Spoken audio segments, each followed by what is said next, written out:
Well, hello and welcome everybody to episode 66 of Late Arrivals. Got a familiar face joining us with Chris out this week. We got Jack with us, and it's me and Lou as always. Chris abandoned us. He said he was going to the store to buy a pack of cigarettes and he just hasn't come back yet. I'm just happy to be here. Here's Not Why you did don't getting get Chris finals. abandon fined. us? Why did Chris abandon us? He's one of the only ones that's been positive lately, and this is what we get. He disappears for a week. I've We been get positive. Jamie, Trevor, and Mason back, and we lose Chris. Just can't have everything. The Lord giveth and taketh away. Mhm. Well, Lou will be sad to hear this, but I think they're dusting off the old tank in the garage because times I'm have not. not been fun in Anaheim, both sports. I We won't I'm talk about the other one, but I'm nowhere near that point right now. just embrace it, Lou. Call I'm not embracing that at all. I'm not. Iserman the It, duck. Trevor Zegras, Mason McTavish, Jamie Drysdale are coming back soon. Happy times are gonna be back. Just be patient. I mean, one Just can hope because just it's be patient. it's it's kind of been rough. That Jets game, I was very surprised to see that they had a lead. I tweeted about it like I always do, and then subsequently jinxed them. But that game, I kind of feel like you really can't be upset with, just because Winnipeg's been surprisingly good this year. Just sucks that it's a game that they had a lead in and they kind of just pissed it away. But baby It steps, wasn't we're it, we're it learning wasn't Kyle still. Connor who killed him this time. It was Gabe Velarde, I mean, he another also Ducks killed the another Kings Ducks last killer. night too. So I think just the Velarde revenge tour in California is just making its stop this season. How many points did he have last night? Like four? Had four Four? Yeah. and the game winning goal. And going back to Connor, he didn't really have a chance to Yeah, kill the yeah, Ducks. Kyle. Yeah. Poor He was guy. gone by the first period, I think. Fucking Yeah. Ryan Strome. Yeah. I win my first fantasy week for the first time since literally like the last week of October. And then he takes out like my only player that was doing anything. And I'm just like, come on, dude. Like, I'm at the bottom of the standings in our fantasy pool and I win 1 week. And it's just like I get knocked back down a peg. It's like fucking Ryan. Boo, Ryan. I mean, I I watched the replay of that and I understand where the NHL is coming from with not suspending him. But at the same time, I kind of feel like their explanation of, well, his foot was planted and it wasn't like a deliberate attempt, still kind of shows that it was deliberate because his foot was planted outward. I mean, you can make the case that Connor kind of was trying to Kyle shimmy Connor, and not Connor, our Connor. think thanks for clarifying, Lou. You're welcome. I mean, you I was could confused, but you can make a case that he was trying to shimmy out of the way and just made contact with Strom, but I don't know. I kind of feel like if he was suspended on that, it wouldn't have been much of a consequence to us, just with how things have been going. Um, that was annoying, but out of I would say out of the two recent losses, last night's was probably a little worse. um, I was stuck on the 241 listening to that entire third period. The traffic wasn't going to kill me. It was certainly that period. The 241 has traffic? Last night it Southern did. California, everywhere has traffic. Well, yeah, true. Sat for I thought 50 that was like an minutes. exclusive toll road. Sat for 50 minutes on the toll road. It was god awful. And having to listen to just that period just descend into chaos was just, it was not fun. um Can you really say that Gibson had a shot of saving that goal? I don't think you can. That was just an incredible shot, but it is a swift kick to the dick. Taking a penalty, losing the lead so fast, and then having that happen with the man advantage just I don't know, kind of sums up the last couple of weeks. It's I will just say though, last night the Ducks did get some puck luck on their goals. They haven't been getting that lately, so maybe Terry even that. Terry finally got a goal Yeah, again. Troy Terry finally scored, so hopefully that gets them going. First goal, I think they said since November 1st, which is It was that long. Wow. just a wild stat to think of just because like we've said it a couple times the last couple episodes, like he hasn't looked terrible. It's just something wasn't clicking there. And I mean, they finally got one. So hopefully this kind of opens the floodgates, the ketchup bottle flows for him. But that's Yep. just one of those ones that sometimes just gets things rolling again. So we'll take it. Is there any do you have any thoughts, Jack, of like anything? Because we've been through it the last couple of weeks of just like what can get Terry out of this funk?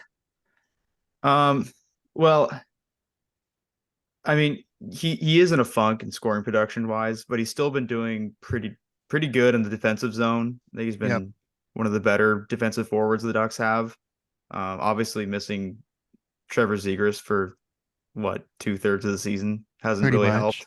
Yeah. So with Zegras back, I'm expecting Terry to do better. But you know, he's kind of getting criticized unfairly, in my opinion. I mean, he deserves some Yeah, he criticism really for is. sure.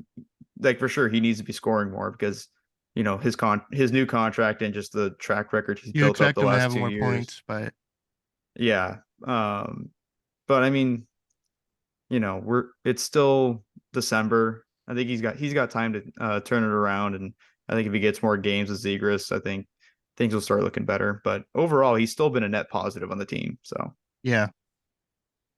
Which I mean, kind of low bar at the moment, but yeah. I definitely think Zegers will help. I wanted to ask this. Do you think when Zegers comes back, do you give him reps at center and maybe try Leo on the wing for a little bit? I don't know. I really like how Leo's playing. Yeah. Um, I know I've because I'm in finals week. I was in the library all day, so I didn't watch the game last night. But from what I heard, he didn't have his best game last night. But still, overall in the season, I wouldn't move him off the wing or Yeah, I move would him off keep him. center. Sorry. Yeah, I would keep him a center too. I only say it just because Zegers did make great strides last year, being a little bit better, kind of in the face-off dot. Maybe have his first couple of games back be a little more familiar instead of kind of just throwing him right back in of hey, this Carlson, Terry, Killorn lines kind of starting to find it a little bit. Um, do you maybe put him in a role that's a little more familiar? But I don't know. I maybe I'm looking at it through the lens of do we just need to pull out the blender again and let him go crazy? And I mean, I don't think Cronin is going to do anything harebrained like Akins would have, but do you just try and throw some shit at the wall and see what sticks? I personally don't think that you really can just with the injuries we have, but I don't know. It's kind of this weird point of the season where they're not inherently doing things wrong that You're just you missing their top two centers. I mean, yeah, that's what it's it like is. you're not it's not Not many like team, not many teams are going to succeed when their top two players are out. And well, and it's especially a not team like the oh, sorry, go ahead, no, Jake. I Yeah, was gonna yeah, say it's not like they're not taking what Cronin has to say or what Cronin's trying to teach and just kind of ignoring it. I think the last two seasons we were very like, oh, they're certainly kind of checking out on Akins and they're just kind of going out there and just going through the motions. Um, I definitely would say that it is missing a lot of your key players. I don't know. It's weird. Like I'm getting irritated by losses, but at the same time, I'm kind of like there's not anything inherently where you can just kind of point at it and be like, okay, that's the reason. Yeah, they could be playing better defense. Yeah, you can get some saves here and there, but like everything has been miles better than it has been. So it's kind of hard to be like, okay, yeah, this is what's going wrong, or It, this yeah. needs to be better. You need, this guy needs to step up and do this They better. needed to stop taking penalties. That's the main issue, I think.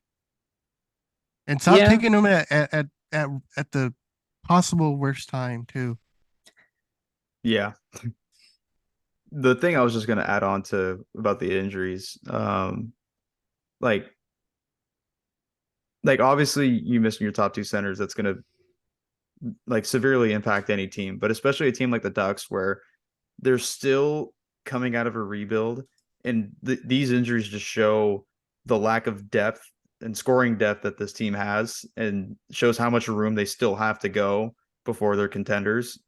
Because they have great young talent, but they just don't have the overall, you know, the depth chart of what a contender is, and it's just getting highlighted. Yeah, like the pieces aren't there just yet, and you can't realistically plug in 5 to 6 rookies and just be like, hey, go out there and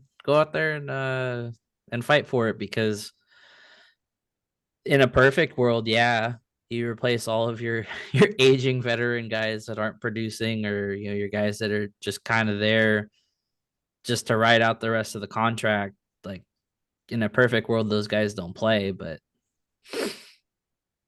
it like you said, it kind of shows signs that there is real room for growth, and we're not as far as we expected. As good as October was, it's the reality of the situation. I'm glad that they've kind of gotten the word. I would say the last couple losses haven't been as bad as maybe like the first couple of the 8 game streak, where it was like, just what happened, why are the wheels falling off now. I think I'm kind of a little more content of like, okay, yeah, I'm still annoyed they're losing, but it's more expected now of just like they gotta work on themselves, they gotta do them. And before it was just like, shit, we had a real shot of being good. Now now things just look really bad. Well, and I don't think they look bad. Things look bad still though. They're not ideal, but I don't think it's bad it's personally. just it's just the young team that's inexperienced. They're Yeah. losing in that fashion. Like look at the last 13 games where they've lost 12. Like how many blowouts are there? Like two, the Edmonton and the Colorado game. All the rest are 1 goal games, 2 goal Yeah. games. It's just, dumb mistakes at the wrong time come back to Yep. bite them in the butt. And that's just what happens. Yep. So I'm like, our little loss of or lose 12 out of our last 13, like the way we've played in these last 13 games, I'm taking that every day of the week over any Yep. 13 game stretch last year. Yep. Yep. Yep. Yep. Yep. Yep. Every night last year, it's like, okay, is it going to be a four goal loss or a 6 goal loss? And we're in every game just about right now. So We haven't had too many Gibson Taser games just yet. yeah, exactly. There have been a few stinkers, but not on the level of just like, how is this man still mentally sane? Yeah. It's only gonna get better from here. Do you say Soon. that the times ahead are bright in Duckland, Lou? Yeah. Yeah. Yeah. What did I say? I forget. I think it You're was exciting times in Duckland or something Yeah. like There that. you go. Boom. Or like that scene in Simpsons where like, say the line, Bart. Yeah. Yeah. Yeah. Although I don't know if any of them play tomorrow, but definitely, I think in New Jersey, I think one of them at least will come back. I Because I hope at don't, the very least Drysdale's back tomorrow.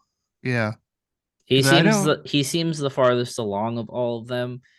Um, I don't think that the red. I know Dalton on Twitter kind of did did some digging, and it seems like the red jerseys aren't necessarily no contact that Zegras and McTavish were wearing.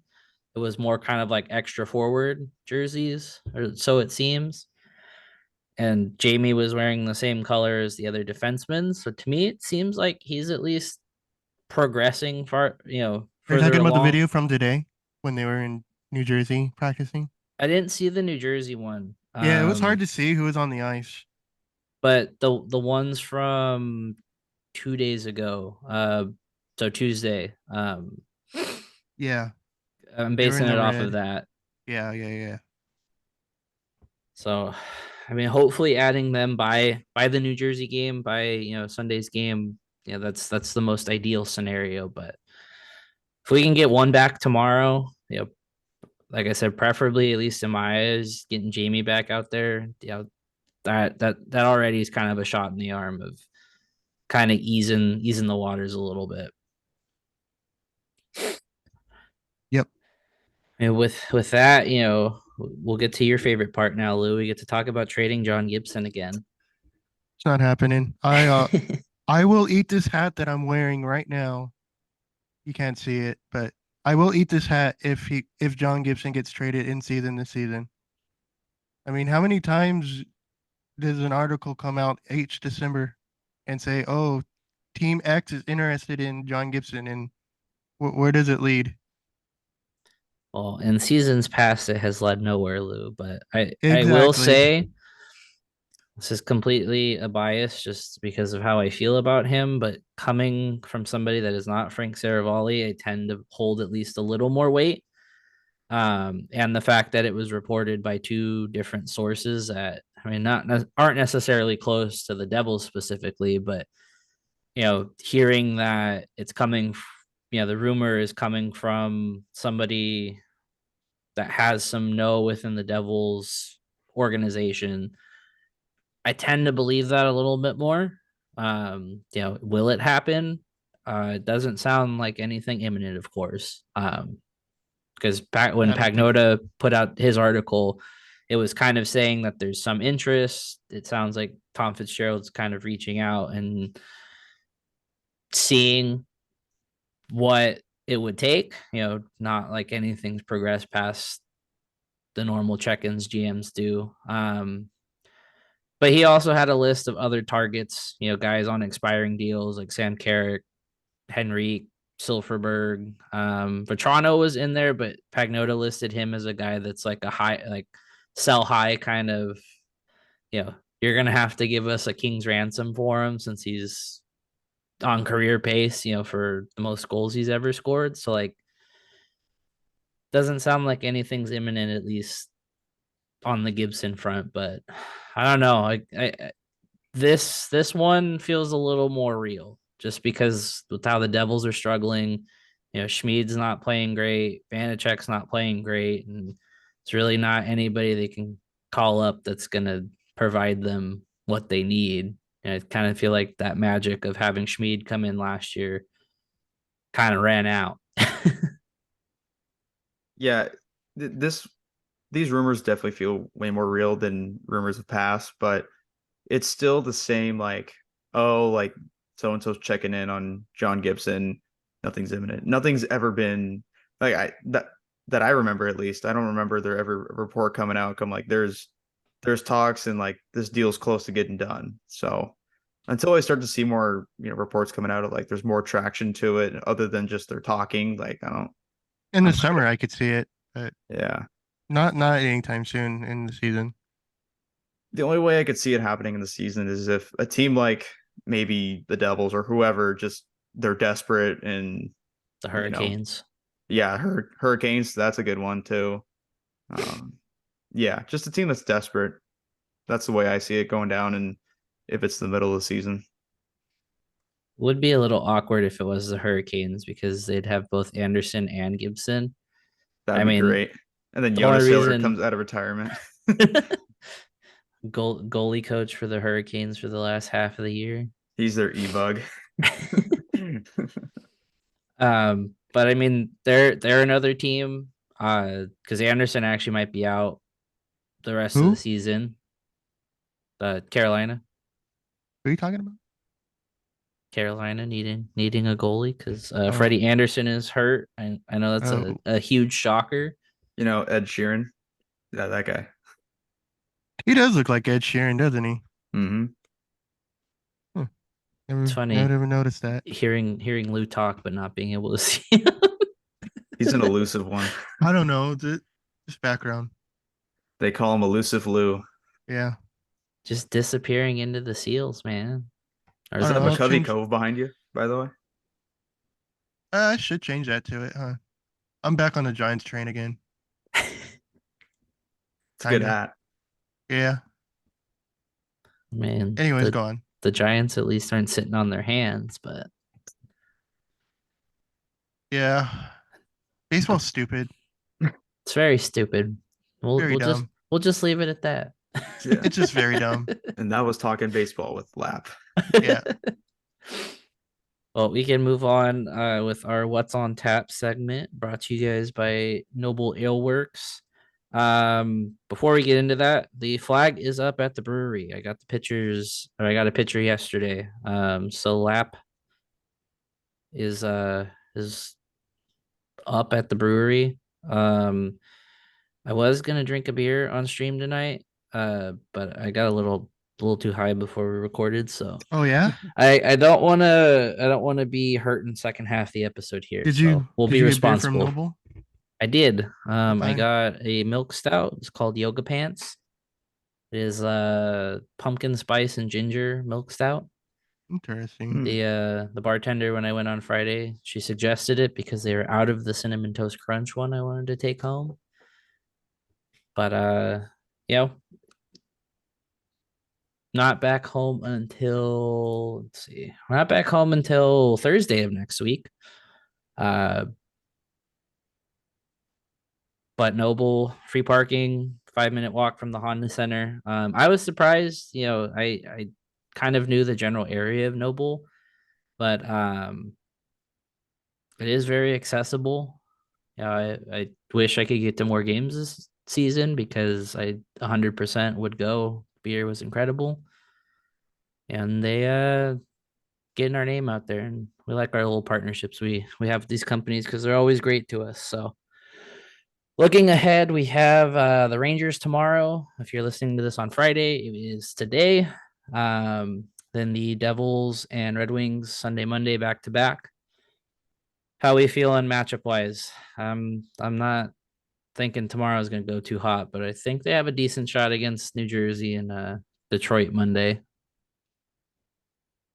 Yeah, I think the Rangers are going to be a problem. Rangers will be a problem. The Devils, I don't know. They could beat the Devils, I think. I think they can beat the Devils too. It's just, are they going to Contingent on take who's playing and who's back. If yeah, that if that happens, is there going to be another penalty, within the last 5 minutes of the game or something? That same thing goes with Detroit game. Like, we can beat them, but I know Detroit got off to a hot start for the year, I think, but they're kind of cooling down now. Yeah, I think they're cooling down. Cooling Yeah. down, losing Larkin's pretty big, but I definitely think Sunday, Monday's winnable. If you get that energy Sunday and can carry it into Monday, hopefully you right the ship a little bit before you come back home. We do come back home. I mean, I know we usually don't talk about the games at our release date or past it, but you're playing two struggling teams in Calgary and Seattle to finish off next week, and then having a couple days off to play some teams that are doing well. The rest of the month we have after Calgary and Seattle, we have Vegas, Arizona, and Edmonton all at home. So you gotta either start banking the points now or at least playing a little more disciplined because the rest of this month can be a little brutal if we're not careful. Just cut down on the penalties, and they'll be in a much better spot. Yeah, I mean that's definitely the easiest fix there, but yeah, it's just tomorrow's gonna be something if they want to continue doing penalties. Yeah, mean, it's gonna be a it's- long game if they take like 7 penalties again. That's like I mean, that's the Rangers' whole identity is their power play, pretty much. and it's still been really good even when Fox was out. I mean, I know he's back now, but like they're definitely the power play merchant team, but they certainly make you pay for it. So Isn't Igor kind of struggling a little bit? he was for a while. Um, but they've also been winning games. So I think that you can kind of struggle as long as you're still getting the wins at the end of the Yeah. day. Um, it definitely comes down to special teams. You know, if you can capitalize on your opportunities and hopefully not take 100 penalties in a game, I think it makes your chances of beating them a little bit better. But I don't know. The Rangers, I feel, are one of those teams that we either play like a tough game against or it's just an absolute mess. I have an idea what it's gonna be like tomorrow.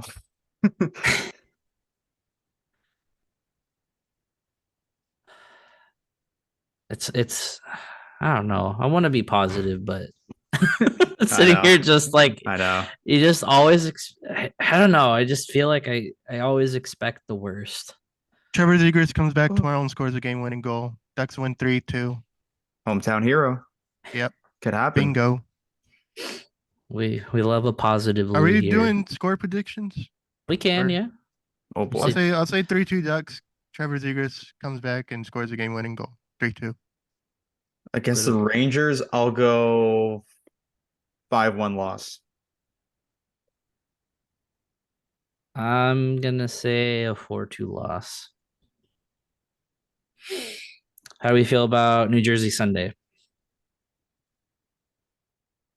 Going hmm, I say 5-4 Ducks win. I'll go 4-3. Ducks get their first overtime loss. I'll go 5-3 Ducks. Okay, and then Detroit Monday. I feel like that one's gonna be I'm gonna say a 3-2 Ducks win. Yeah, I'll go with that. That sounds like a plausible score. I'll go 2-1. Ducks win. I don't know why I feel better about them playing the second game of back to back, but I mean, that certainly worked out well in Colorado, didn't it? yeah, that is true. I mean, at least we don't have to deal with the altitude this time. Yeah. Or at all the rest of the season. Yeah, they don't got to just- deal with them at yeah. all. You just gotta deal with Detroit. Can't have shit in Detroit. Well, moving on here, before we get into the rest of the league news, because there's a lot of spicy drama going on. You know, with the Ducks returning back home next week against Calgary on Thursday, you can get tickets to any sporting event. You know, unless you're an Angels or a Chargers fan right now. You know, Or Rams. they're kind of picking it back up, aren't they? Kinda. I guess. The bar's know. I low don't in watch- SoCal. Yeah. I mean, unless you're the Dodgers. Yeah, unless But yeah. again, or the Kings. we won't bring up Yeah. we won't no. bring up the other part of the state. They don't But you can exist. go to 714 tickets, use code LAP for 10% off your order. You get 5% toward any future order with 714. I know you said that you've been using 714 a lot, Jack. Yeah, I got Messaged us a couple weeks ago. I got like $45 because the 5% to the next order. I got like $45 in credit, so I can get a free ticket if I want. Basically, in the nosebleeds at least. See, testimonials here, people. Yeah. But works. it's good for any sporting event, so it doesn't have to be hockey season. It can be the tail end of the football season here, or any NBA action. If you want to go see a Laker game and celebrate the embarrassing in-season champion banner, we're not going to judge. 714. We also are partnered with Shift Hockey. I Cream. never know what to say for these because Chris usually is in charge of this. But yeah, their whole thing is apparel and affordable hockey sticks. And as someone that is about to have to spend a lot of money on replacing hockey equipment, it is definitely hard out here for us players. Shift helps with that, making affordable sticks. You can also go to their website and use Lap 10 for 10% off your orders. And it is good from everything from their cream apparel that Lou loves so much Green. to their equipment. Does not apply with any other deals currently running on their site. But if you're looking for some hoodies, some hats, or if you're looking for hockey sticks or gloves, Shift's got you covered. Cash rules everything around me. Yep. You want to say it one more time, Lou? Promo code LAP10. Oh, I was gonna say, do you want to say cream one more time before I move Oh, on? cream. Cream. I feel like Lou will like this. I know he was saying that he hopes that they move to a local sewer, but the Caps and the Wizards are set to move out of DC by the year Did 2028. I say that? You did. You It said sounds that. like something I would say. I was gonna say but that sounds like something Lou would say. I want to say your exact quote was, "I don't care if they played in a sewer" or something like that. I'll have to find that tweet in the group chat, but he did mention a sewer in some regard. I'm sure I did. But both teams being owned by Ted Leonis, they're looking to move outside of the district and move into Virginia. So they have an opportunity to take after the Angels and be the Virginia Capitals of Washington, Washington, D.C. D.C. Apparently, they're just moving over the river, the Potomac or whatever it's called. It's like I think I know Greg Wyshynski posted like the train route or the bus route or whatever, and it's like 20 minutes away. But it's just like just outside the district, so it's not too big a move, but kind of weird. I know they said after Leonis's press conference about it, he wasn't answering questions from people. So I don't know if it's like they're just mad with the city, especially since Capital One announced that they're doing renovations and keeping the name of the arena for some more years. Just kind of a random weird situation, but good thing is it's not for a while and it's not our team, so we don't really have to worry about it. Yeah, at least the Angels won't be the only team. Well, they weren't the only team, but there'll be a new one. How old is the Capital One Arena right now? It's very recent. I didn't know how old it was, but I know a lot of Caps fans or people in the comments were saying that it's not like an old arena by any means. So it's kind of weird they'd move out. I think Honda Center is older than that arena. Yeah, because Honda Center's 30. Don't really. Is it worth Didn't it like to? the Braves like just move out of Turner Field when it was like barely like 20 years old, If that. and the Rangers moved out of Globe Life. Yeah, Rangers moved out of Globe Life, and I think that was like 20 years too. Capital One's only 26. So Honda Center's 4 years older. That's older than I thought it would be. Must have been some misinformation in the comments because that is pretty old. I mean, that's how old I am. So, Yeah. did you guys catch Alan Walsh's latest meltdown? Oh, about David Perron's suspension? Yeah, You mean his client, David Perron? I the Fleury one I think will always be his best. Just because the pitcher accompanying it. Is he still an agent or is he just like a personality now? He's still an agent, but he gets more attention because he has his own show and he tweets the way he does. Oh, Yeah, okay. his Twitter is definitely the reason why he's got a following. But I screenshotted the tweet to read it just because it is incredible. It is an all-time, like, this is on the level, like I read it almost in like a Donald Trump voice just because it's kind of like, I don't know, it's just it's one of those, just it's a great thread. So it starts with The Department of Player Suspensions, aka the Paros Kangaroo Court, is a media/PR entity that has nothing to do with player safety. Baseball bat swings to players' heads, no hearing. David Perron, 1,100 NHL games without suspension. Zub played the next shift. 6 games is a farce. There have been other incidents of players violently cross-checking opposing players in the face, teeth flying, concussion, blood gushing, 2 or 3 games. Here there was no injury in all caps. The concussion spotter didn't even remove the player from the game. The violent gentleman is a joke. Violent gentleman, shout out. They did quote tweet him. Yeah, they did quote tweet it. I did see that. I Yeah, I was- read that in that guy's voice. That's something he would say. I read that the other day and was laughing like out loud. You know, sometimes his tweets just kind of get a chuckle, just like, oh, he's just being goofy again and sticking up for his clients. But that, I mean, I get where he's coming from. I kind of feel like the suspensions this year have been a little dartboardish of like, you know,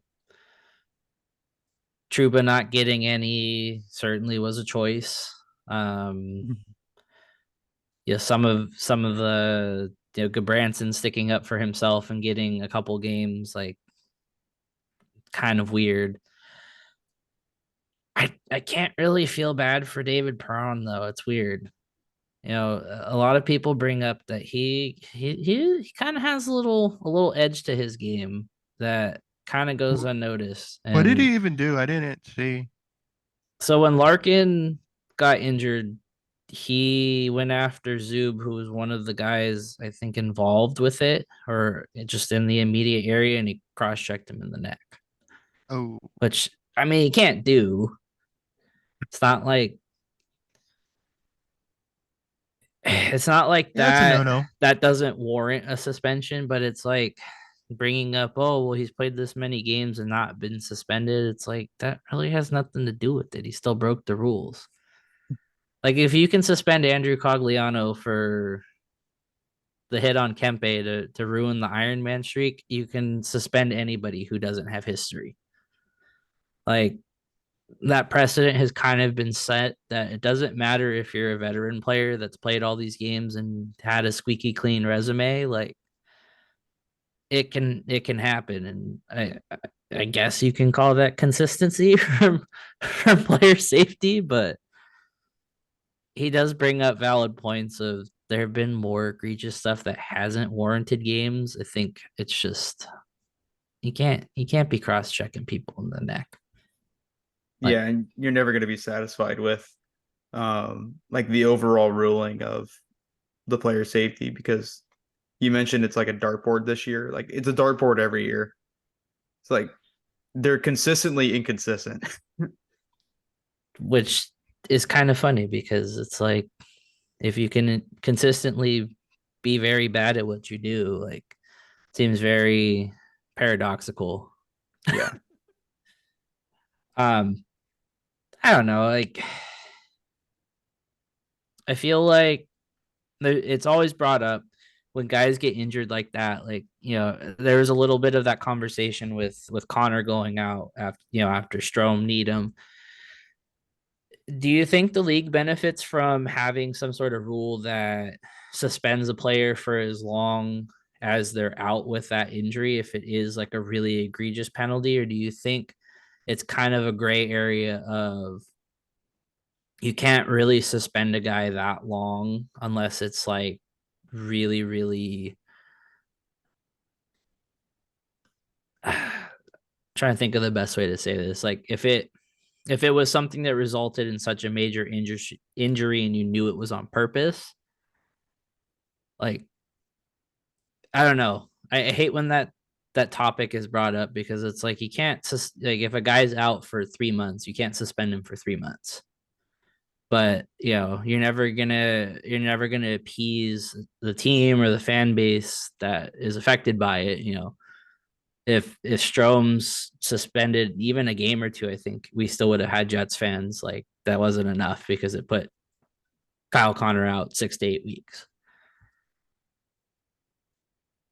But it's just annoying that this always gets brought up because of how inconsistent player safety is. It's just like if you guys can set a precedent of okay, can't swing your stick at guys, that'll get you 5-6 games. You can't cross check people in the head, that'll also get you 5-6 games. But when it's like, okay, this guy did it, hey, just I'm gonna smack you on the hand, don't do it again. But then for another guy, he does the same thing, and it's just like, okay, yeah, we're throwing the book at you. Like they need to be better so we can stop having to have these conversations of like, well, do we have to change the entire way we rule these things just to make it to where it feels consistent? Just one of the many problems with the NHL, I feel. Yeah, it's tough because there's a lot of gray area too, especially with the Strome situation. Like he obviously wasn't trying to knee him. He didn't stick out his knee. He had his leg planted, but he put himself in a situation where his knee was kind of hanging out there unintentionally because he was, oh, sorry. Because now I'm dropping my mic. Because he was turning his body. So of course his knee's gonna stick out the way he's turning. So it's Yeah. just yeah. What are your thoughts, Lou? Yeah, I agree. Sorry, Yeah. I just saw you staring off into space. I had to say something. Oh, it's fine. Oh, I'm back. Hello. Well, are you guys ready to get into the juicy drama? All the tea from the week. The what? Never heard that phrase before, Lou? The teeth? The tea. The Oh, T I thought you said the teeth. I was like, what? Okay. sounds like he's ready. Yep. Ready as Lou ever will be. Yep.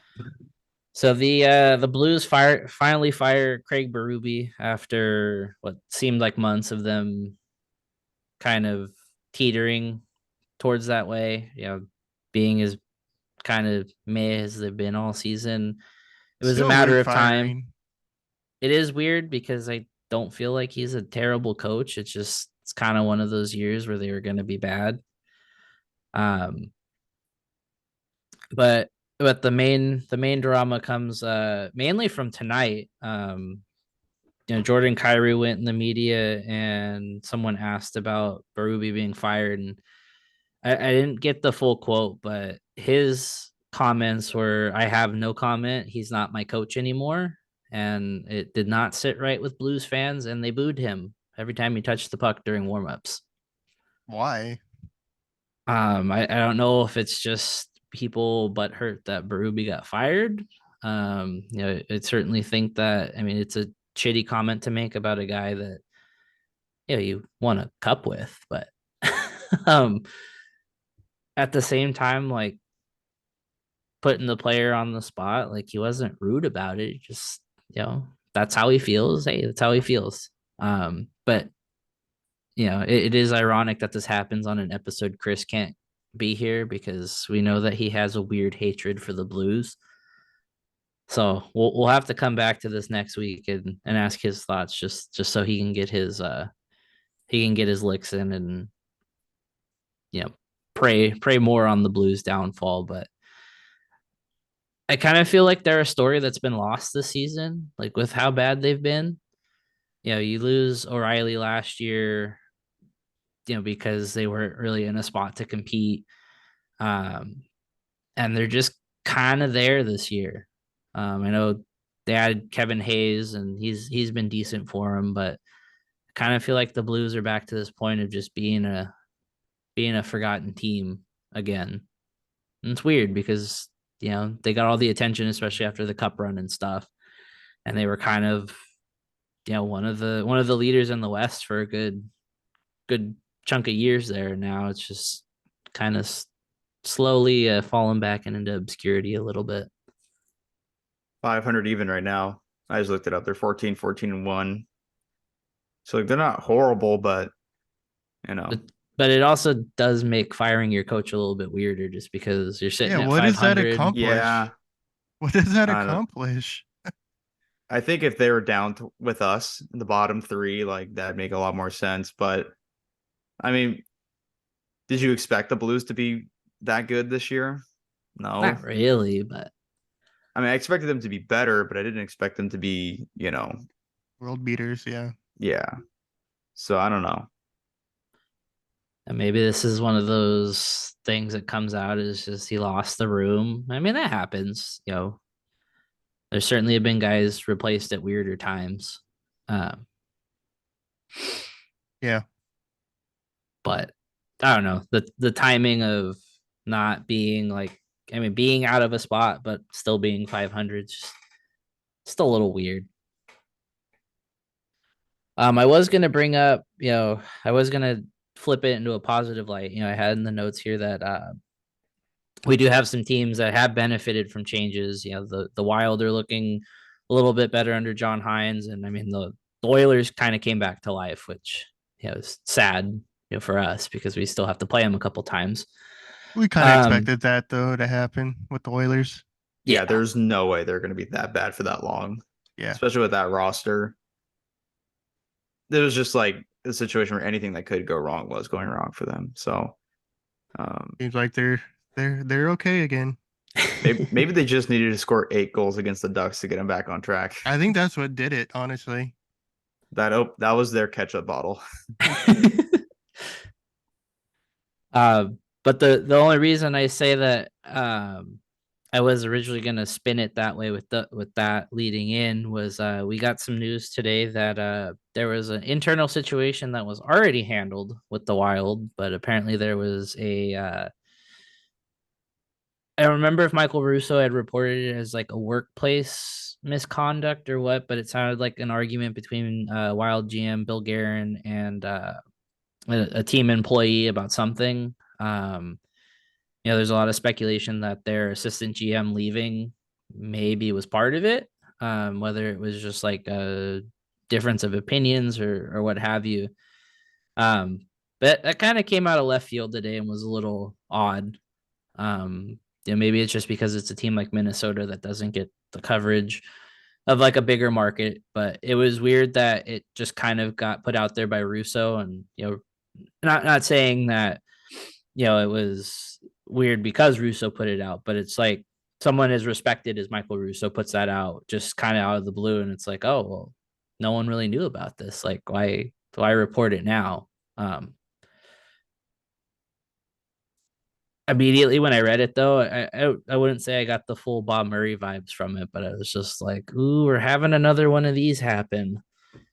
I was just gonna say maybe threw a chair at someone. I mean, we can't sit back and say,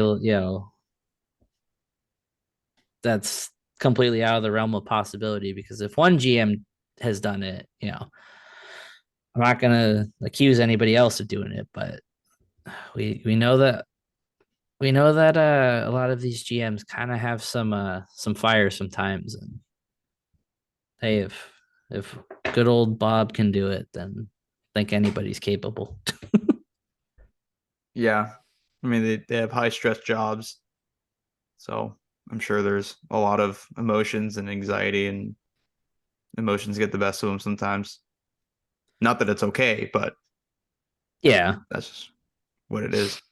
I mean, it's good to see that the situation was handled, especially in light of all of the stuff that's happened with the Blackhawks over the last 2-3 years. Like, it's good to see that teams are at least being a little more proactive, and we're at least finding this information out. As odd and as just kind of out of left field as it does feel, it is good to see that there are teams that are kind of taking those situations and being a little more proactive of, if not so much being ahead of it coming out or being reported on, but the fact that it was kept in house, it was dealt with, but it also became public knowledge, just so it's not like 5 years from now it's like, oh hey, yeah, you remember in 2023 when Bill Guerin did this and no one knew about it. I kind of feel like it's worse when when it's kept under wraps like that, it didn't seem like it was anything super major, not to equate situations here, but I'll say good on them for handling it and being willing to put that information out. And I think part of it's also because it's public record of, it seemed like a lawyer was involved with whatever staff member was, at the forefront of this with Garen. But it's nice knowing that these problems are being handled in a positive way. we're not having to hear about shit 10 years late, 10, Yeah. 11 years later. Yeah. I was just gonna say the same thing. Of like, it's good to hear it now than 15 years down the road. Yeah, and have it because kept a secret. then you bring out the human nature in everybody of speculating of, okay, well, why did this stay under wraps for as long as it did? So, working in the right direction in regards to stuff like that. Lastly here, before we get into, we didn't have too many questions, so if you guys in the Twitch chat want to fire some off so for us to answer, Connor McDavid did a good, and he worked with the NHL to kind of revamp some of the all-star skills. I have kind of the Spark Notes version here in a screenshot that I took. You're gonna have 12 players competing for points in 8 different events. It's gonna be fastest skater, hardest shot, stick handling. I want to say it's one-timers, passing challenge, and accuracy shooting. Then there is a shootout and an obstacle course. Each player gets into 4 of the opening 6 events, and the top 8 point earners advance to event 7, and then the top 6 move on to event 8. With the final course being the obstacle course, and the winner gets $1 million. So, I kind of feel like this was needed for the All-Star weekend. The last couple have been really boring. I don't think I've checked into any of the All-Star stuff since maybe like Tampa, which was what, like 2018 or 2019 Yeah. or something like that. Like 2018, yeah. It's cool to see them trying new stuff again. Or changing it up a little bit, putting some stakes on it. Because it is kind of boring seeing the same 4 guys do the same events every year.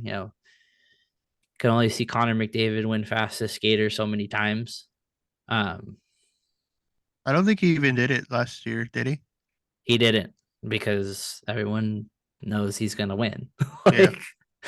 Yeah. When your best player has to sit out events like that just because of how good they are at that one thing, like I don't know, it kind of dilutes the product a little bit. So it's good to see that they're adding an extra element to it to at least make it a little entertaining. I see why Ovi doesn't want to go to these things. Yeah, Fucking boring as shit. I'm still of the Especially when you opinion do it for that 18 years. yeah, I'm still of the opinion that the suspension for not going is kind of lame, but I could see them being like, "Hey, come on, like you're a face of the league, like gotta go, just smile and wave if you have to." But I also kind of think maybe they were workshopping this a little because of where it's at, being in Toronto. Let's go back on 5-on-5. 3-on-3 is stupid for the actual game. Just go back on 5-on-5. I feel like if they do that with them bringing back like the fantasy draft, it'll work. But if like the fantasy draft is kind of like a thing they keep for like a year or 2, and then they kind of just go back to, oh hey, we're gonna pick everybody, and you're just gonna be divisions again. I kind of feel like you kind of have to do 3-on-3. It'll be interesting to see the fantasy teams with the shorter ice, because guys will be a little more strategic of who to pick. It's not going to be like, okay, we just got to fill everybody out so we can fill out a full roster. Like the smaller amount of ice, I think will bring some pairs of guys that you don't expect, or aren't limited because of divisions. Like you could see the Kachuk brothers play with third guy, or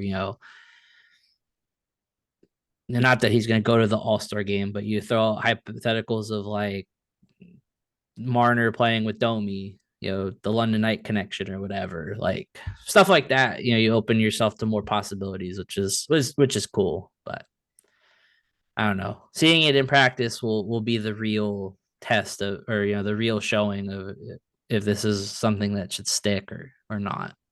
If they But put it on TNT, finally, it'll be a better presentation, I think. Because like the last few years, it's been on ESPN and it's just been extremely boring. yeah, I definitely I mean I agree with you there, but I also just kind of think that the All-Star games have just been a slog as a whole.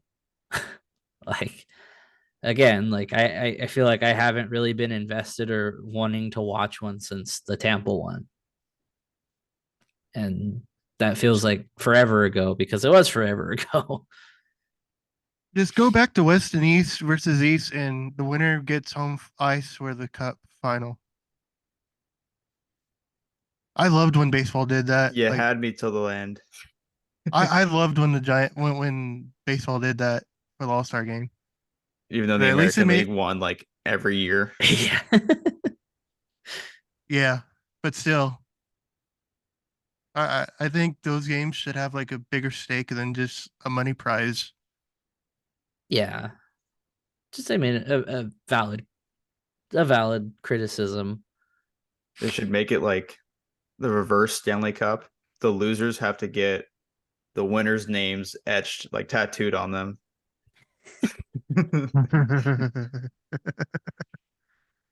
Reverse Stanley Cup them.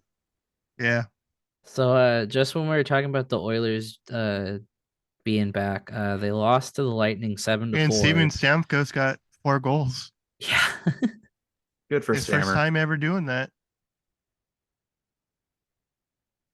I love Steven Stamkos. He's probably my favorite non-Ducks player. Future Duck in the off season. Maybe. I mean, I don't know. Probably gonna cost a lot for him, Short and answer, he's no. nah. It'd be cool, but yeah, no, no, thank you. He's a yote. See, the Oilers still wear those uniforms on occasion. Sean in the chat said, "Doesn't it seem kind of odd though that the guy who can do all these things is making the rules now?" McDavid's rigging the All-Star game. Oh, Steven Well, he's got to win Stamkos. something. Oh, Steven Stamkos' parents are there. That's cool. Hey, maybe that's why he showed up. 4 Well, I'm goals. assuming Dude. those are they just showed like an old couple, and I'm assuming older couple. I won't say Just they're old, assuming the but old people are his parents. well, Imagine the older they just have people. Kucherov jerseys on. They might just be Lightning fans from Edmonton, so that live in Edmonton. But Very possible. yeah, I don't think they're their parents because the dude was wearing a Nikita Kucherov sweater. I was right. Damn you for judging, Lou. My bad. No, So he's yeah. wearing an Andre Vasilevsky. Oh wait, on second thought, it's Ben Bishop. Whatever happened to Ben Bishop? He got old. He got old, got hurt, and became the Stars goalie coach.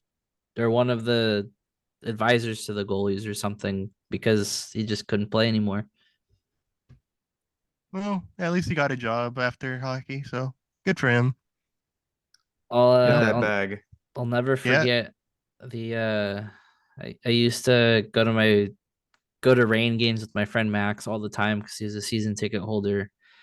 There was a guy that sat 2 rows in front of him that when the Kings traded for him, he immediately went out and bought a Ben Bishop Kings jersey. And I will say that is one of the I seeing that I always had to laugh because I was just like, I wonder how much that guy regrets buying that jersey. because he was there for like 10 games and stunk.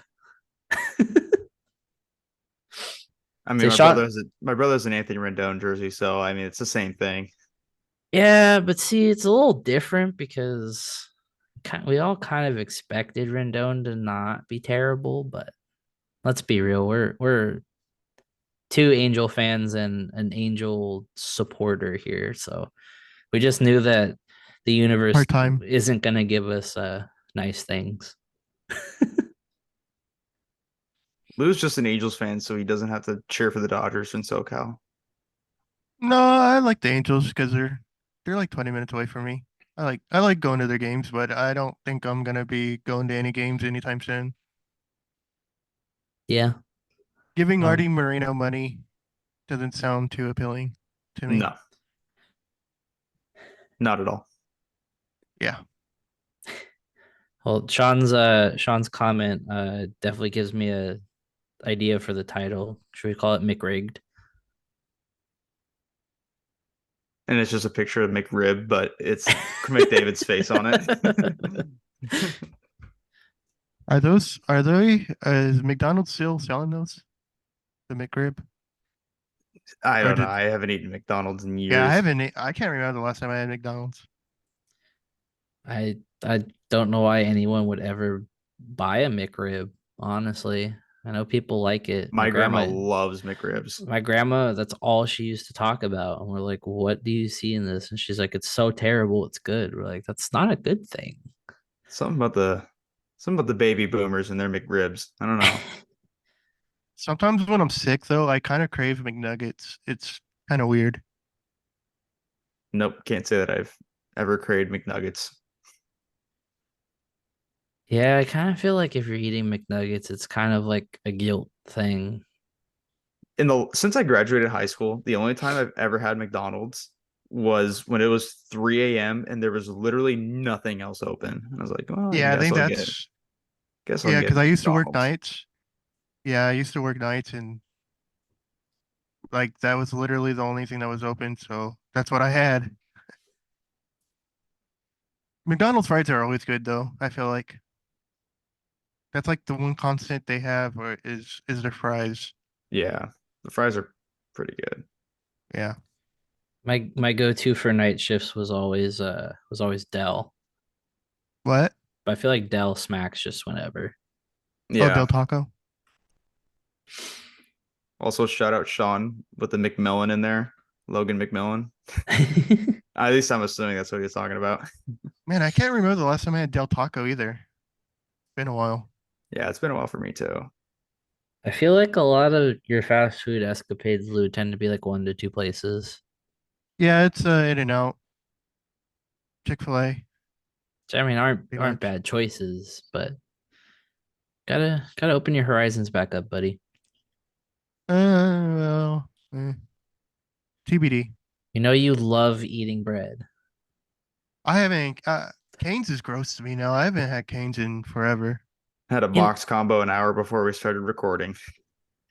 it has been a while since I've had canes too, and not gonna lie, the last time we had it, we think that because there's like we're in one of those like Quality just went predicaments down. where there's like two canes within like the same driving distance. It's just a matter of like what street you want to go down. Yeah.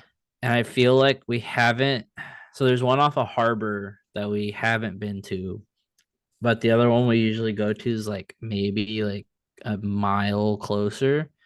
And just Mhm. like every time we've been since we've moved in, it's just like not been. It's been like I mean, it's been edible, but like I don't know. Feel I like think they're they lacking at changed that their like. Canes. Yeah. I think they're like they changed the quality or something, like the oil they use for the chicken or something. I don't know. Just tastes weird to me now. We I don't know. growing out of chicken fingers, maybe. Yeah, there's I a still time and like a place for Canes. chicken. There's a time and place for chicken fingers always. 9 Feel a.m. for that. you. I can't remember the last time I had 9 a.m. chicken. Been a while for that too. I was gonna say you usually post when you're going to like Knott's to get like the fried chicken there. So it has been a while. It's been a few Last months. time I got Knott's Berry Farm chicken, it wasn't that good. It wasn't like seasoned enough. It's just blah. Welcome to I don't theme know. park food. Yeah, but they're known for their chicken though. Yeah, I know. They're like that's what they're known for in their boysenberry. It has been a while since I've been to Knott's. Kind of feel like we used to go for the Boysenberry Festival just because The boysenberry beer. I love that boysenberry beer. It's so the good. beer, the funnel cakes, just everything Boysenberry. I think the food festival at California Adventure is going on right now too. Those are always pretty solid. It's Yeah, I think I just need to go there you got to soon. pay an arm and a leg to fucking get in. Yeah, I gotta go Christmas shopping soon. Have Yeah, you I haven't even guys? started mine. Yeah.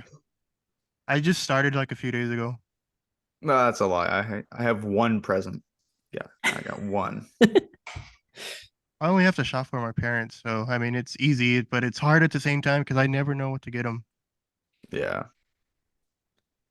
Yeah, Okay, I sent Ryan's squeak of the week in the chat, just because there's a picture accompanying what he says. So while I read Shant's question, you guys can take in the yeah, I saw this picture. already. Yeah, I saw that already. So Shant sent us two. We'll save his second one for when Chris hops back on. Actually no, we'll do both of them. Let me find the second one. But his first one, he said, "We're in the spirit of giving, and in that case, which NHL player, past or present, do you think would make a great Santa and a bad Santa?" So one that would make a great Santa and one that would make a bad one. Great Santa, I'm going Getzloff because he made a whole career out of him giving goals to other people. That's a good one. And then bad Santa, I'm just going Sean Avery because I feel like you got to do something that's like Grinch or like just a D bag. Just an asshole, pretty Yeah, much. yeah, He would. That's a good one. I'd say Domi would be a bad Santa, but I also kind of think it's in the same vein of he'd probably try and fight somebody. yeah. I mean, if you want to go to bad Santa, Rafi Torres. Yeah, because he'd try and give you brain damage, that's for sure. A good Santa though, I don't know. Danny Heatley. Just for the chaos Kind of feel, factor. kind of feel like Kevin Bieksa would be a good Santa. I don't know why. Yeah. We'd I have to mean, do this on like one of those like lawful good, evil, like chaotic oh good yeah, kind of yeah, charts, just because I feel like there's so many players you can say for like different reasons. yeah. Yeah. It's so funny just seeing Bieksa being like a girl dad, and you see how he was on the ice. It's like this guy just Superman punch knocked out this guy. Now he's making TikToks with his That was daughter. Radko Gudas said he super punched in it, wasn't it? Yeah, it was. That Yeah, was one of them. one of them. Radko. There's I also the remember. video of Nick Delorier just unloading on Gudis when he was a Duck. There was fuck, what was it? Oh, it was when Gudis was first signed. One of my coworkers, he's like one of those guys that he plays hockey, but like he follows enough to like know what the Ducks are doing. But he like you could ask him, like you could show him a picture of a player and say, "Who is this?" If it's somebody that's not like a superstar, he won't be able to tell you. And when we signed Gudis, he was like, um, it was a day BX. It was in the store because it was before Gudis was signed.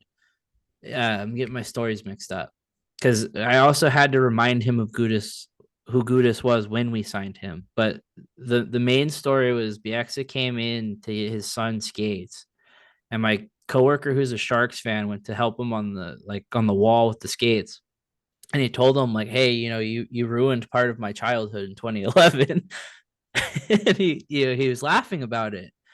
And so when he first came in, we're like, "Hey, Stas, you want to go help BX on the skate wall?" And he's like, "Who's BXA?"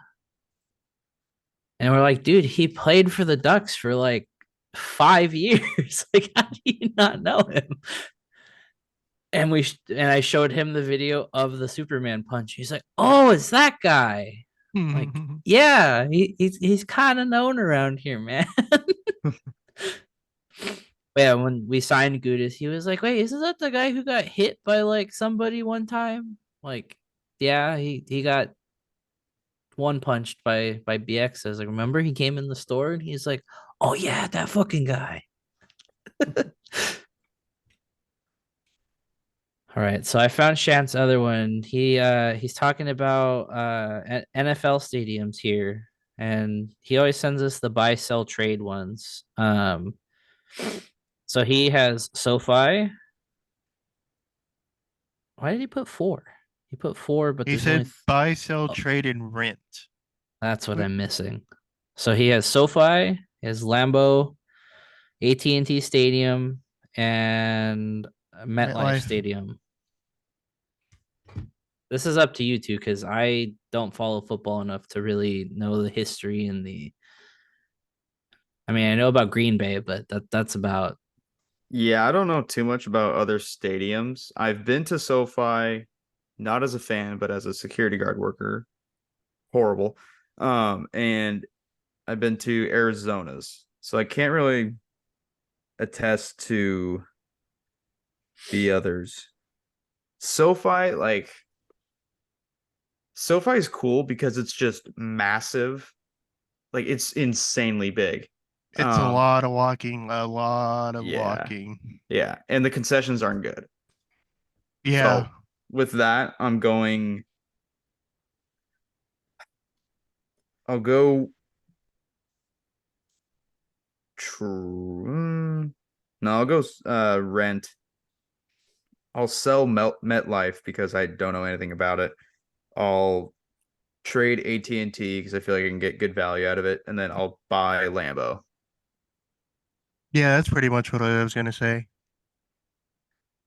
Sorry, I have Yeah. to interject here. Sean had commented on our Canes McDonald's conversation and said it's so funny that there was shame for Lou getting chicken nuggets, and now you're hyping a whole chain of chicken nuggets. Hey, Canes is good once in a while. Hmm. If you say so. Once in a while. What's your answer, Lou? I'm just gonna go with Jack's answer. Keep it simple. Yep. I mean, I feel like if I were to say it, like you rent either SoFi or AT&T because they're the two biggest. I would think MetLife's probably the cheapest of all of them, so I'd say buy and then Everyone sell. gets injured at MetLife. It feels like because their turf is like just shitty. Like every player's ACL just fucking gets torn off. Just explodes. Because Yeah, these but There's NFL a owners, graveyard of ACLs. yeah, because like these NFL owners, they don't spend enough money on their turfs. They just buy like shitty turf because they're cheapskates. I don't think turf should be allowed in the NFL. I think it's too dangerous to play on it why? So why do they use turf? because I've never Easier to understood keep that. up with. they use the excuse of weather. Like most of the eastern states have the turf, and they just say it's easier to upkeep. But Because of like Lam snow and stuff, which I get. yeah, but Lambeau Field has a grass stadium field, and I don't know if you ever seen Green Bay, Wisconsin, but they don't have the best weather. I mean, Yeah. Not it's called the exactly. frozen tone. It's called the frozen tundra. So it's just an excuse because they're cheap. The owners are cheap. Okay. So there's not really any debate to it. It's just they don't want to spend money. Yeah, when it comes down to it, yeah, they don't want to spend money. That's how it usually goes with owners. Artie Angels Moreno. fans know. Yeah, I was gonna say, Angels fans know a lot about it. Once again, brought up. We're not gonna talk about it, but we'll just keep bringing it up. Hey, good on the Seminoles for being good owners. I don't think they're Yeah, bad owners. it's funny. I was texting one of my friends earlier. It's funny how of my favorite teams, the team I'm happiest with is currently has currently lost 12 of their last 13 games. The Angels and the Chargers are that bad Or that embarrassing or that in some embarrassing regards. that losing 12 out of 13. I'm like, yep, you're still my favorite right now. Well, I mean, Ryan's got to twist the knife a little bit more with his squeak of the week, so we'll just get into it. So he starts with, I very much don't like Raiders. Fug your Same. Raiders, Lou. I detest Same. the Raiders. Why the Raiders? God, I can't do this anymore. The damn Raiders. Oh my goodness, great. Oh look, Snippy. And he puts the picture of a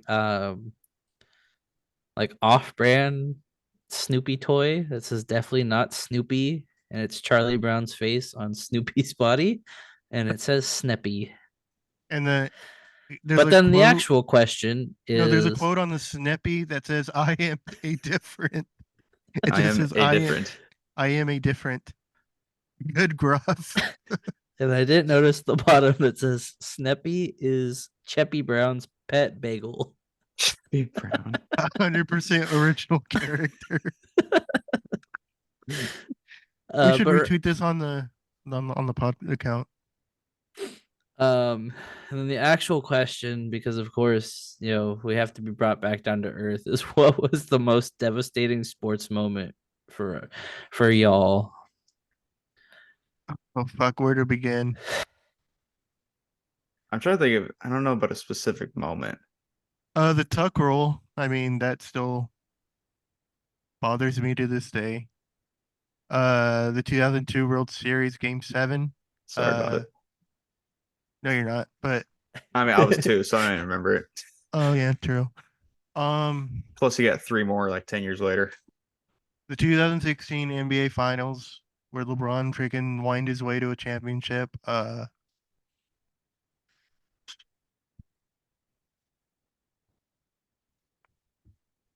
I all don't I know if can these think are. of right now. Oh, I thought you were done. Sorry. No, go ahead.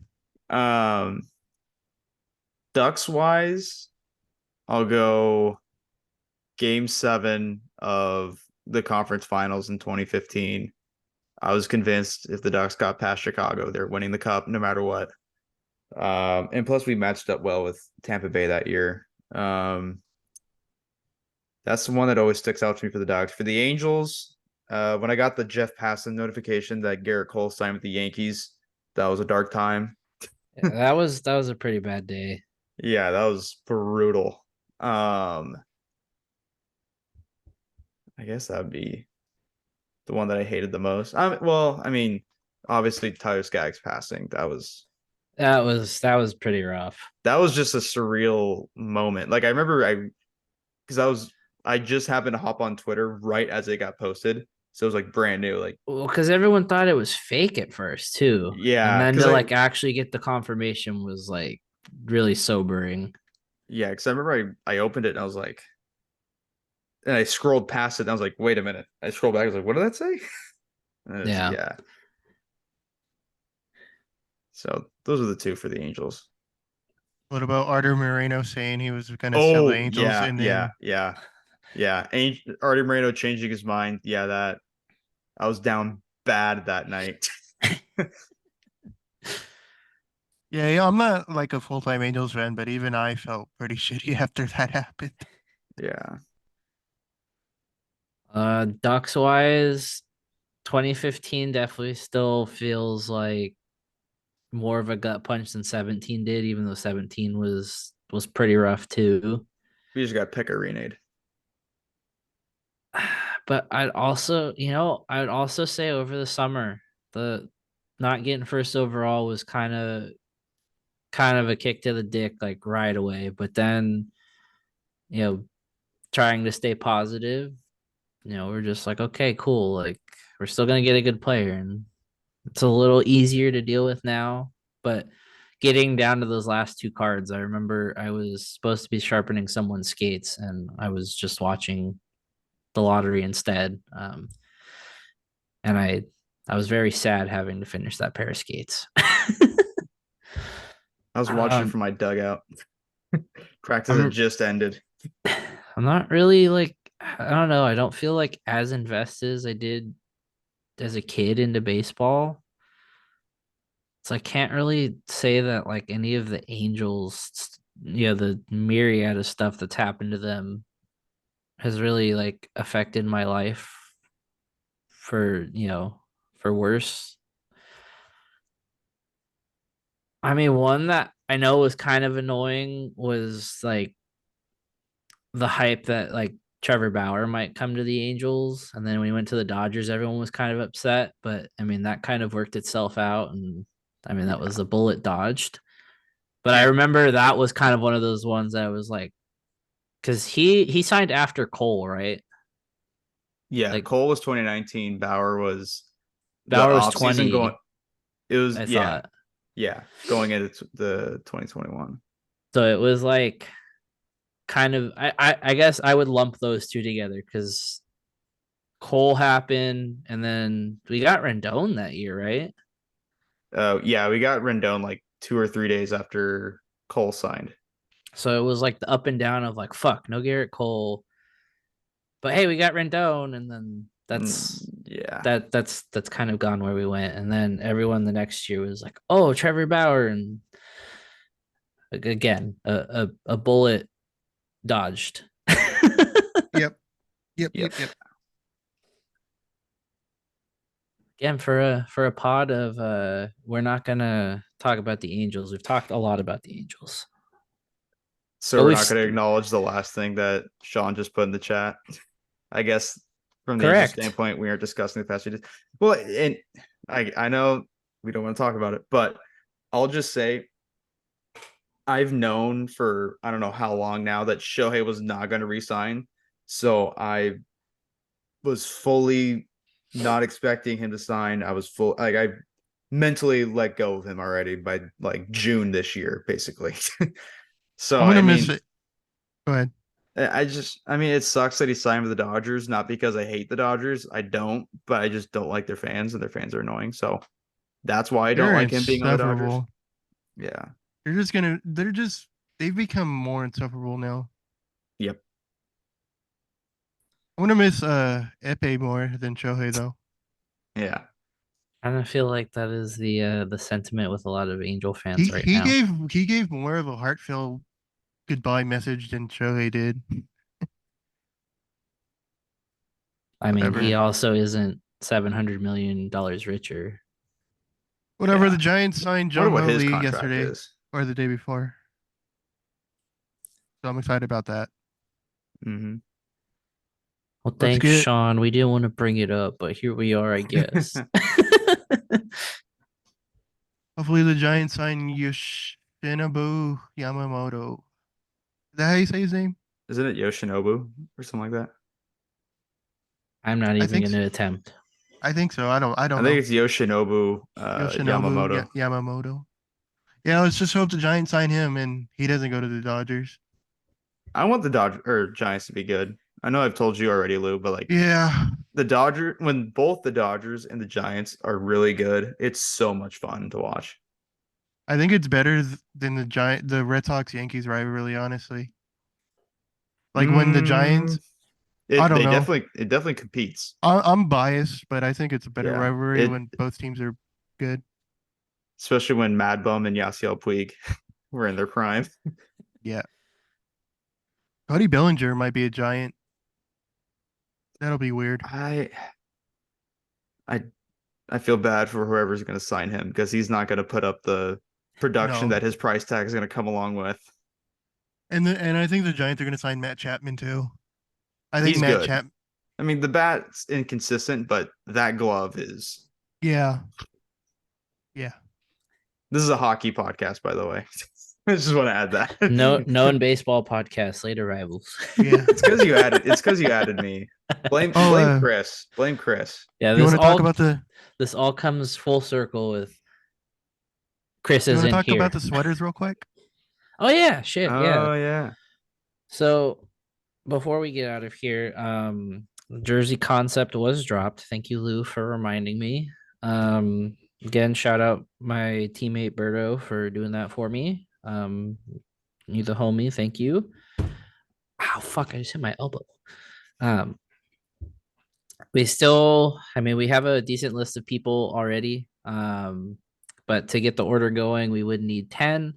So if you are interested, you can message us on Twitter. I'm going to try my best tomorrow, depending on if I get to it. I might just kind of veg out and just disassociate all day because it's been one of those weeks. Sometimes, kind of feel like tomorrow might be one of those days to just sleep. But if I don't, I'm gonna try and get a Google sheet made, uh, or like a spreadsheet, with everyone interested so far. Maybe do like what I did with the ESHL team and make a form if you're interested to kind of put down, options for sizing. I know Chris had originally tweeted that we were gonna do just name bars that say late arrivals and then the number 22, the year that we started the podcast. But if you are interested, you are able to get your own name and number on the back. We're not going to limit you to just getting a standard 22. lap. Just I don't know. It's cool to have your own number. We want you guys to have it feel personal to you and not just like you're buying. A generic. Yeah. So again, if you are interested, hit us up on Twitter. I mean, or pretty much anywhere you can DM us. Maybe not TikTok because I get emails every time we get a message or a comment on there. And it's kind of annoying sometimes. But Twitter, Instagram, carrier pigeon. We don't have a PO box, so you can't do that. But maybe put a note in a bottle and we'll try and find it. Yeah, if you're interested, the jerseys are gonna run about $100. I want to say before any shipping. So if you are out of state, we definitely can figure out a way to get it to you. I was kind of thinking if we do get a lot of people local, maybe we do a little hangout at Noble, pass some jerseys around, do a little hangout at a game. I know the turnaround tends to be like 6 to 8 weeks on those jerseys, so excuse me, it might be a little towards the end of the season, if not after the season's over. But it's something that if we do get the people interested and we are able to do it, it's something maybe we can do down the line. So, Yep. any closing thoughts before we get out of here? Yeah, I I hate just the Las Vegas Raiders. um I just wanted to say real quick, the Sean had put in our group chat a question about Troy Terry that we didn't Oh yeah, cover. shit. Well, we talked about Troy Terry earlier, and because the question was about his struggles, he said he kind of goes into his struggles and then says perhaps it's the pressure of the contract, or is it possible that Terry and his confidence are just fragile? I don't think the confidence is fragile. No, not at all. I think this is just people overreacting to his. He gets a brand new contract in the first year, he struggles right out of the gate, and as we've talked about earlier, Trevor Zegras has missed most of the season, and he plays a pretty big part in Terry's game. They pair well together, and he's still being a good defensive player. So I mean, and offensively, he's not getting the points, but he's still he's still one of the better players on offense. He's even still if he's not- generating offense. yeah, even if he's not getting the points. So yeah, he's a net positive, which is good. Is he playing up to the $7 million a year contract he's got? No, but it's December 14th. Yeah. So halfway through December. I'm not too worried about Troy Terry yet. No, not at all. So that's all I'll say about Maybe that. a little down the line. Yeah, if this if it's goes like on a for month another, or if it's a month or two from now and it's still kind of catering the way we're going, then yeah, there's some room for concern. But yeah, if we hit if we're getting close to the trade deadline and Troy Terry's still struggling, scoring at least, then we can start really raising some questions. Yep. Agreed.